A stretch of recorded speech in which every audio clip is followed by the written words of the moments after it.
I want to start this episode differently than I usually do. I want to start by talking to you, not at you, not with a principle or a premise or a truth I am about to build a case around. Just talking to you, man to man, because this episode is for a specific kind of man, and I want him to know from the first sentence that I see him. He is not a man who gave up. He did not wake up one morning and decided to stop. There was no dramatic moment of surrender, no conscious choice to drift.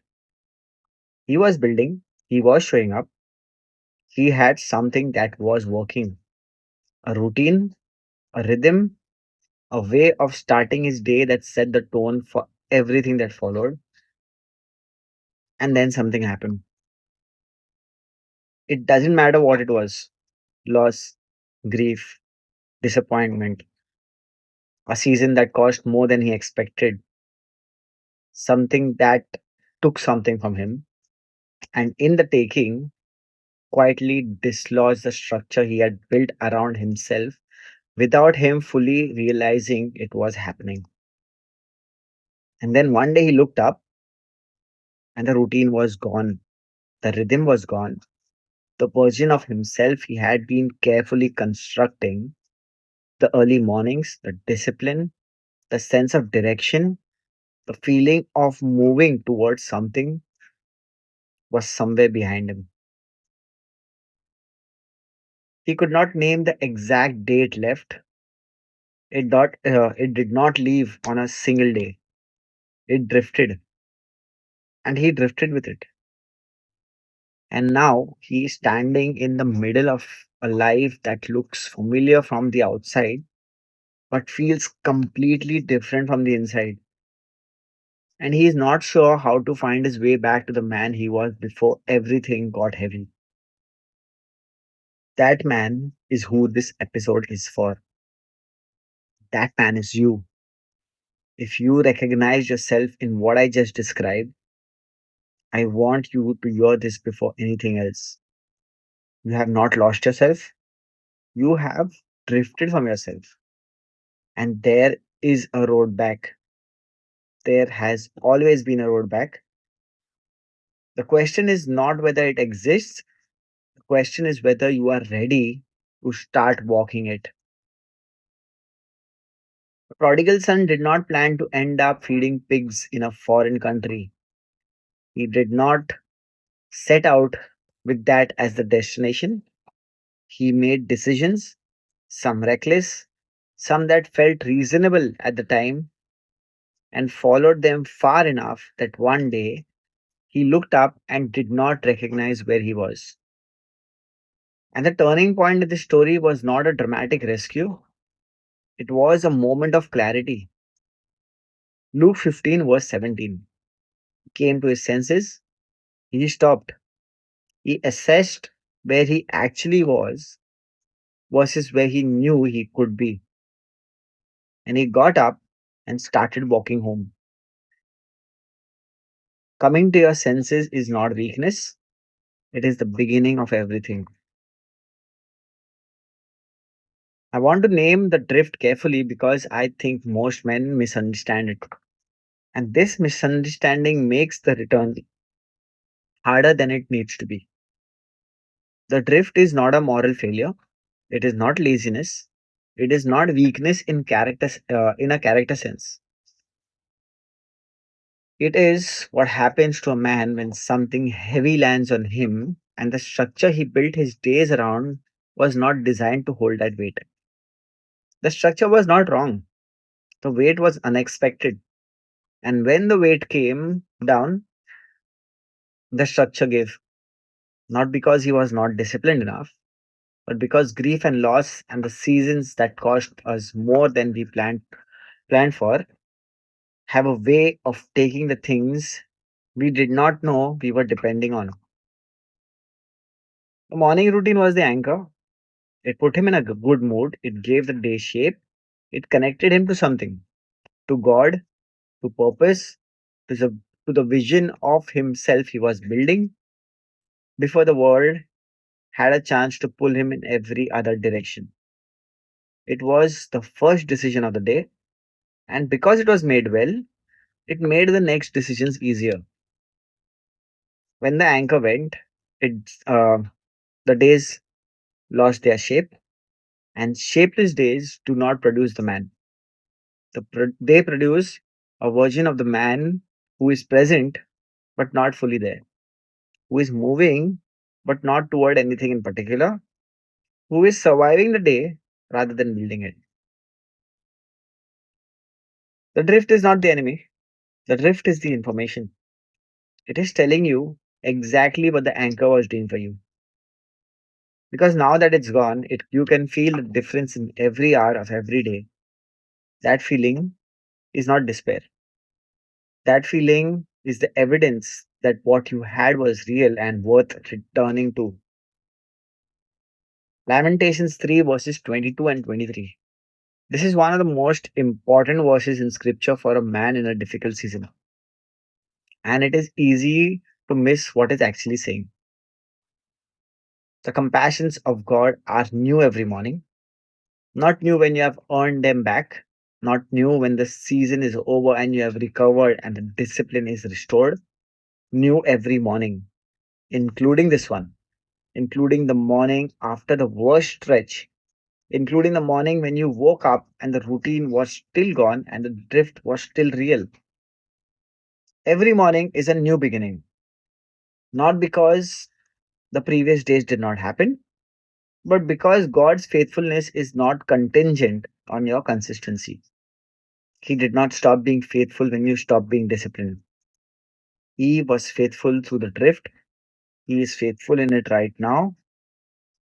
And He will be faithful on the first morning you decide to start walking back. That morning can be tomorrow, it can be today.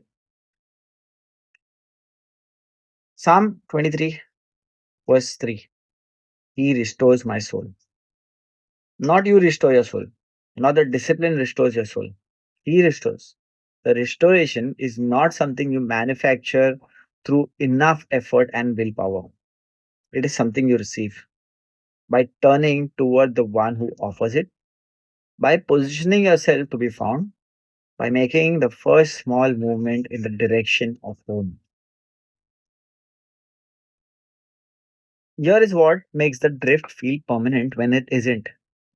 When a man has lost his routine, when the discipline is gone and the days have lost their shape, the distance between where he is and where he wants to be feels enormous.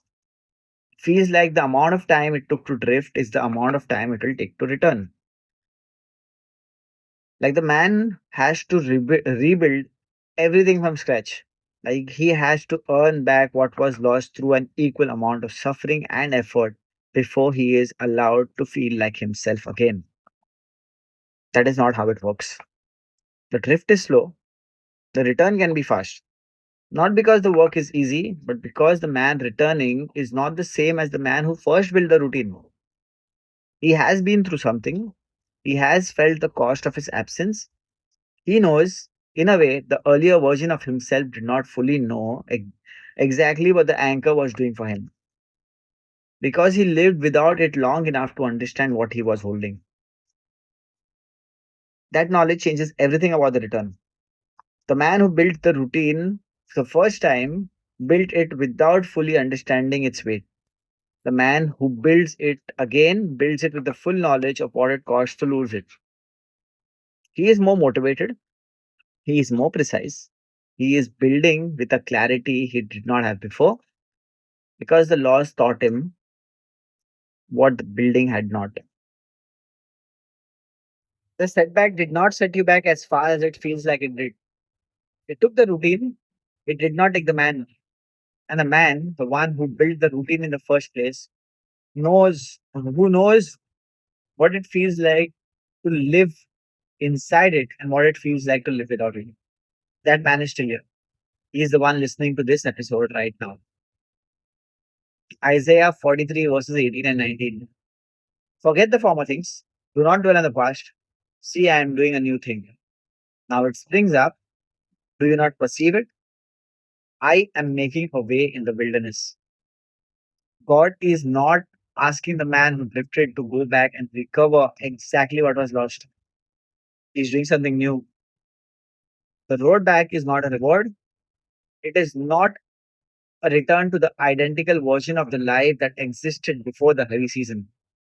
It is a forward movement into something that has been shaped by what the man went through, and there and is therefore richer, deeper, more rooted than what was there before. The wilderness the man is in right now is not the end of the story. It is the place where the new things spring up. The way is being made in it, not after it, in it. Joel 2, verse 25. I will repay you for the years the locusts have stolen. God does not just restore what was lost, He repays it. The season that caused the man does not simply get recovered, it gets redeemed. The discipline was lost, rebuilt with the knowledge that the loss produced, becomes something stronger than what was there before. Morning routine, returned to with full understanding of what it anchors, holds more weight than it did the first time. The locust years are not wasted years, they are years that will be repaid. So let me be practical. Let me give you what the return actually looks like. Not in theory, but in a specific, unglamorous, one foot in the front of the other reality of a man who has drifted and is choosing to start walking home. First thing is this: do not try to return to everything at once. The drift happened gradually, and the return needs to be deliberate. But it does not need to be total on day one.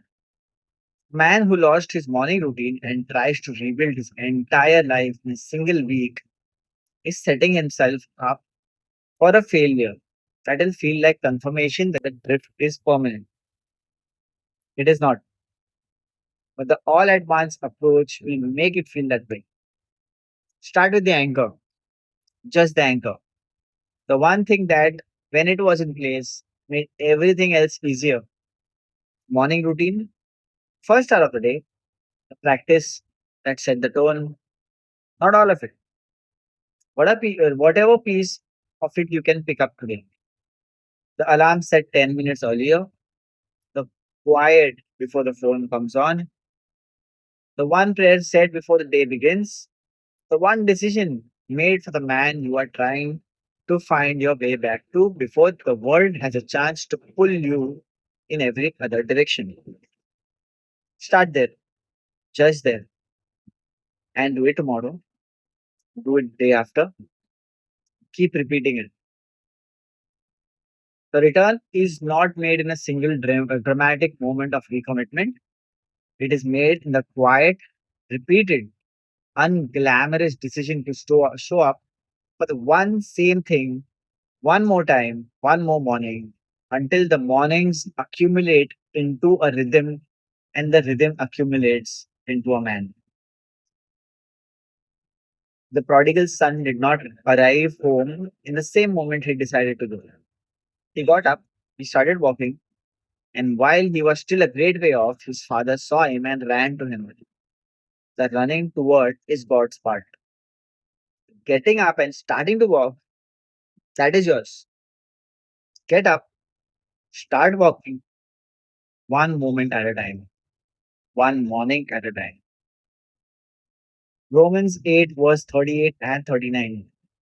Nothing, not death, not life, not the present, not the future, not anything in all of creation can separate you from the love of God. Not the drift, not the lost months, not the discipline that went quiet, not the version of yourself that went missing in the heavy season. None of it separated you from the love that has been holding you through all of it. You were not abandoned in the drift, you were held in it.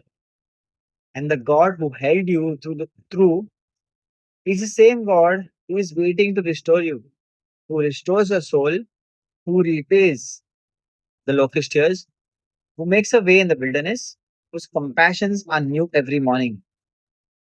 including tomorrow morning, the one you are about to walk into. I want to close this episode by speaking directly to the man I started it for, one who has been in a drift and does not know how to find his way back. The one who lost something, something real, something that mattered more than he expected it to, and in the losing of it, lost the rhythm that was holding his days together. I see you. And I want you to hear this. The man you were before the heavy season did not disappear. He went quiet. He is underneath the drift, waiting. He is the one who built the routine in the first place. He is the one who knows what it feels to live like inside it. He is the one who is going to rebuild it, not because he has to, but because he knows what it is worth.